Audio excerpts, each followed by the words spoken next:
Allez, c'est parti, bonjour à tous. Nouvelle vidéo aujourd'hui pour que je vous présente un petit peu toutes les différentes stratégies que j'ai pu mettre en place. On va essayer de balayer de façon simple et rapide tout ce qui se fait dans le monde de l'investissement de façon classique, sans rentrer sur des choses trop exotiques. Cette vidéo sera complétée bien évidemment par plein d'autres vidéos qui viendront détailler précisément toutes les stratégies que je vous propose. On verra un petit peu comment on peut étudier toutes ces différentes lignes, on verra les différents partenaires avec lesquels on peut travailler. J'irai chercher pour vous les personnes les plus sérieuses et je vous partagerai également les personnes avec qui je travaille. Donc aujourd'hui on va parler de votre argent, de votre avenir et surtout de comment vous pouvez investir intelligemment pour ne plus jamais dépendre uniquement de votre salaire. Voilà, on va être cohérent. Le but aujourd'hui, il y a différents mouvements qui existent. On y reviendra aussi, les mouvements FIRE, donc pour les personnes qui souhaitent partir très tôt à la retraite. On verra qu'on a différents types de FIRE, les barista FIRE, les FIRE très très stricts. Ces méthodes sont un petit peu décriées par moments, des gens peut-être qui ne profitent de plus rien, ils sont vus comme des ultra radins, etc. Donc loin de moi cette idée de vous engager dans ce type de démarche. Le but c'est vraiment de se constituer au minimum des compléments de revenus à la retraite de quelques centaines à plusieurs milliers d'euros en fonction de vos capacités. Donc capacité, plus vous commencerez jeune et plus vous pourrez mettre de l'argent de côté, investir dans ces stratégies et surtout diluer le risque, puisqu'on verra que une des clés aussi de l'investissement, c'est vraiment d'investir sur ce long terme, petit à petit, et ne pas foncer tête baissée dans un nouveau projet qui vient de sortir ou dans une potentielle opportunité, comme la chute d'une action par exemple ou autre. Quand ça tombe, c'est bien, mais rien ne nous dit que ça ne peut pas tomber plus bas et creuser encore. Donc, il existe des différentes façons d'investir, mais entre les fausses promesses qu'on voit par les gourous du web et les conseils foireux, comment savoir ce qui fonctionne réellement? Parce que c'est vrai qu'avec tout ce que vous pouvez voir, des vidéos, même comme je peux faire sur les différents réseaux, je pense que beaucoup de gens se disaient, allez, c'est parti, encore un farfelu, un gourou qui va nous proposer ses livres numériques créés avec ChatGPT, ces partages d'écran pourris avec des situations totalement inventées. Je vous partage mes trades, suivez-moi, venez sur mon Telegram.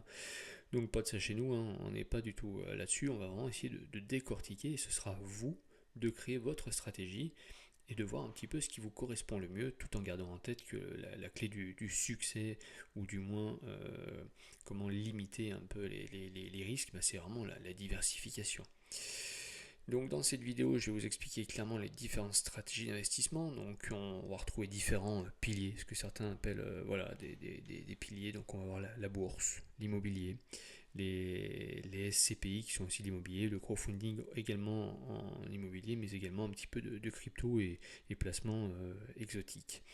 Je vais tout vous détailler avec différents chiffres concrets, des exemples un petit peu réels pour que vous ayez un premier aperçu de mes portefeuilles. Donc si vous êtes ici, c'est pour apprendre sérieusement à faire fructifier votre argent, on est d'accord. Et si vous restez bien jusqu'au bout, parce que c'est ce que je vais vous donner, des stratégies que vous pourrez appliquer immédiatement. Donc on commence par l'un des moyens les plus accessibles d'investir, c'est la bourse. Alors la bourse, c'est vrai que c'est quelque chose qui fait peur. Si on écoute un petit peu nos parents, je pense que certains feraient des bons, hein, tout simplement parce que jusqu'à présent c'est quelque chose qui était très inquiétant, difficilement accessible. Il fallait passer soit par des courtiers ou passer par son banquier avec de nombreux frais. Et maintenant avec la magie d'internet, tout est accessible en quelques clics. Quelques clics des applications, on donne sa carte d'identité, son IBAN et c'est parti. On achète des actions, on achète, on vend et on est totalement libre et autonome. Donc sera faite aussi une vidéo de présentation des différents acteurs avec lesquels je travaille. Donc du classique, hein, du Boursorama et surtout un acteur émergent qu'on voit de partout, la fameuse société Trade Republic. Donc, quand on parle de bourse, il y a différentes stratégies qui vont s'offrir à nous. On va parler des fois de trading. Donc le trading, c'est vraiment l'achat-revente. Ça va jouer avec les petites bougies vertes et rouges que vous voyez un petit peu sur tous les différents réseaux sociaux. Le but, c'est d'entrer et de sortir rapidement. On va parier à la hausse ou à la baisse. Je dis bien parier puisque c'est un petit peu du loto. Bon, certains vous feront croire que des analyses financières existent, ce qui est vrai d'une certaine façon. On peut étudier effectivement la chute d'une action qui peut être causée par une mauvaise nouvelle. Donc on va pouvoir potentiellement acheter sur cette mauvaise nouvelle, puisqu'on sait que derrière il y aura une belle croissance. Un exemple rapide, une société comme L'Oréal ou LVMH ont connu des baisses significatives dernièrement avec les élections américaines. Cette chute du luxe, on se doute bien que de toute façon ces actions, même dans 20, 30, 40, 50 ans ou 100 ans, seront normalement toujours présentes. Donc vous ne prenez pas beaucoup de risques à mettre un petit peu d'argent là-dedans pour les voir fructifier. Mais attention à quand est-ce qu'on rentre dessus, mais on en reparlera dans notre vidéo beaucoup plus longue.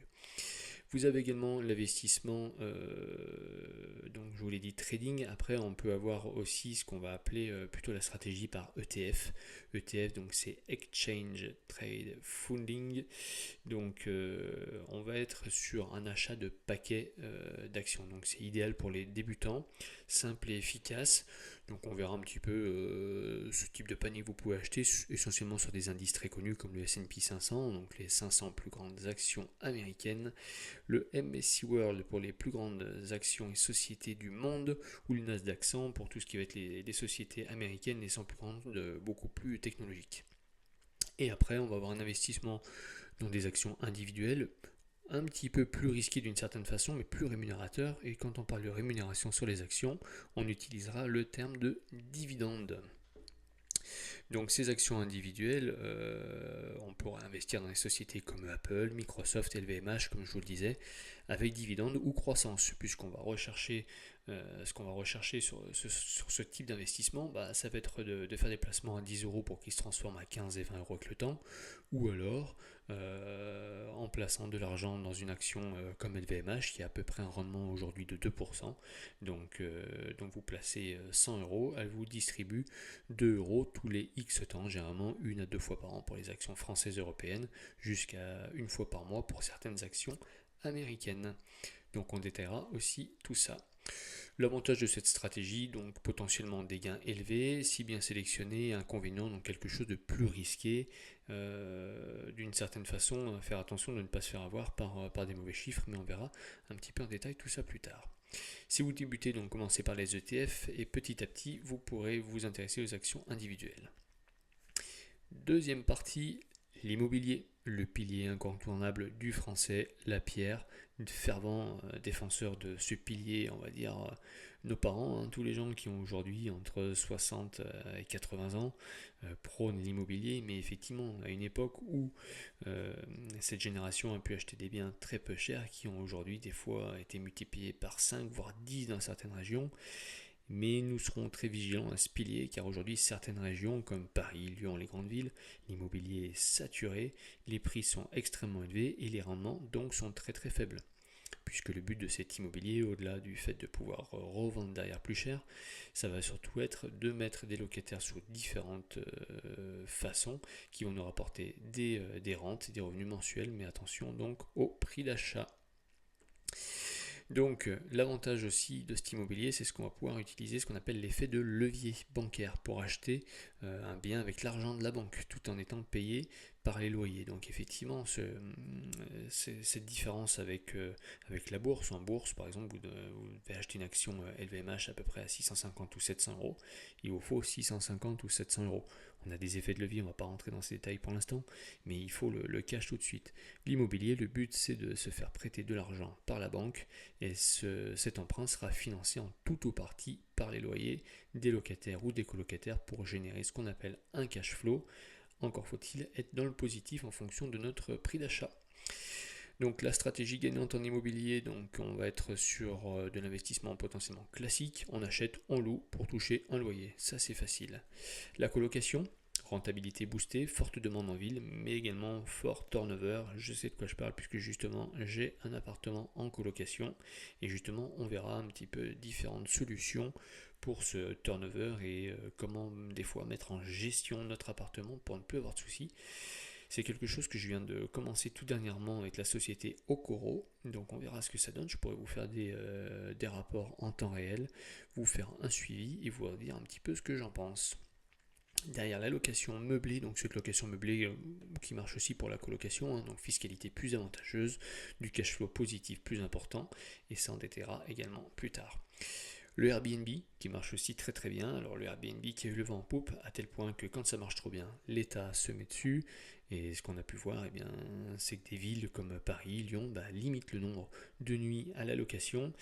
Et quand vous aviez prévu un investissement, un plan d'investissement sur plusieurs années, en vous disant que vous alliez louer 250 à 300 nuits par an et que la ville vous impose de louer maximum entre 90 ou 120 nuits par an, euh, ou de prendre de grosses amendes si vous ne respectez pas, et tout votre business plan tombe à l'eau et là c'est la catastrophe.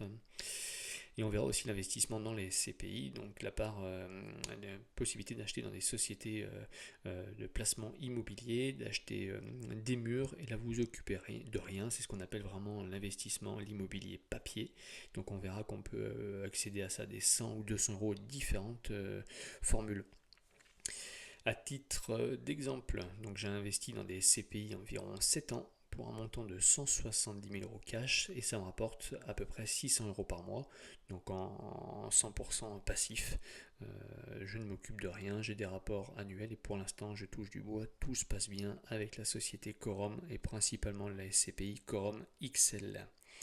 Donc l'immobilier c'est un investissement puissant, mais il faut bien choisir sa stratégie et surtout il faut apprendre à bien acheter pour éviter les erreurs qui peuvent coûter très très cher, comme les charges de copro, les travaux, la revente, et on viendra sur ça dans une vidéo très spécifique à l'immobilier car il y a tellement de choses à dire sur tous ces piliers que nous pourrions en parler pendant très très longtemps.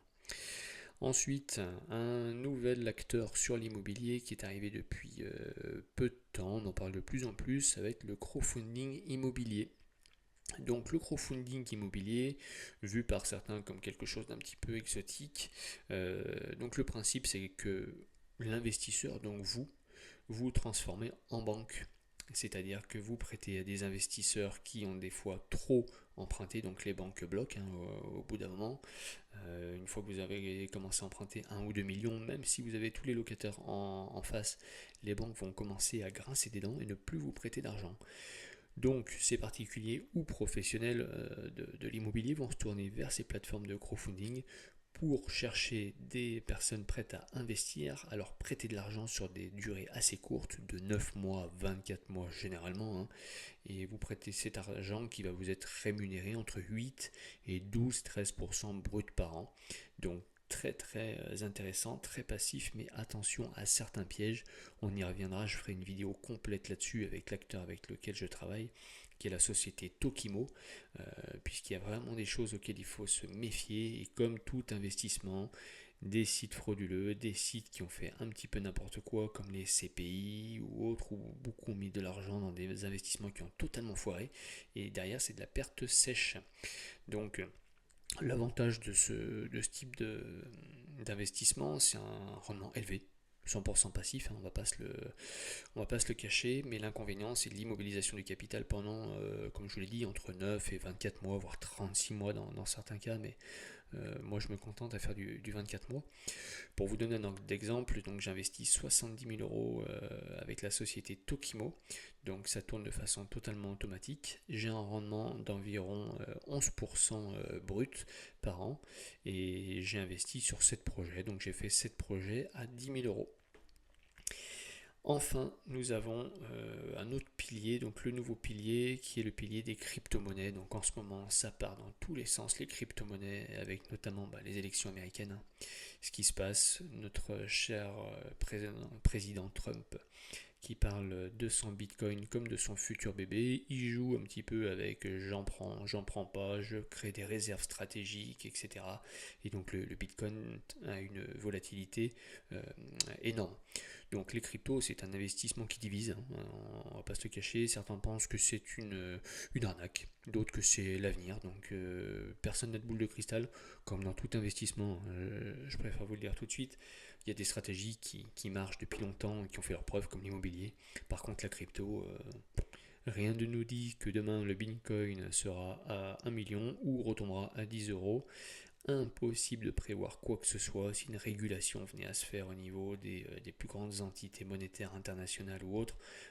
Voilà, donc on va rester très prudent avec ce type d'investissement, que ce soit les bitcoins et Ethereum qui sont les monnaies les plus connues, ou Solana, donc c'est vraiment les bases, les crypto-monnaies historiques, on va dire.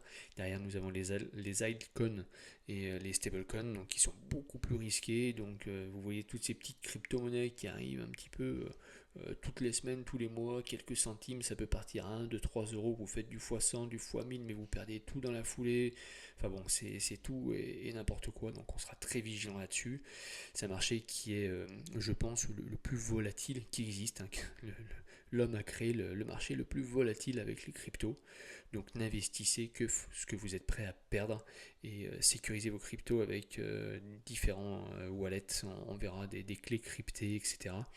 Mais voilà. Pour faire simple, la crypto, on va garder en tête que ça doit représenter un faible pourcentage de votre portefeuille.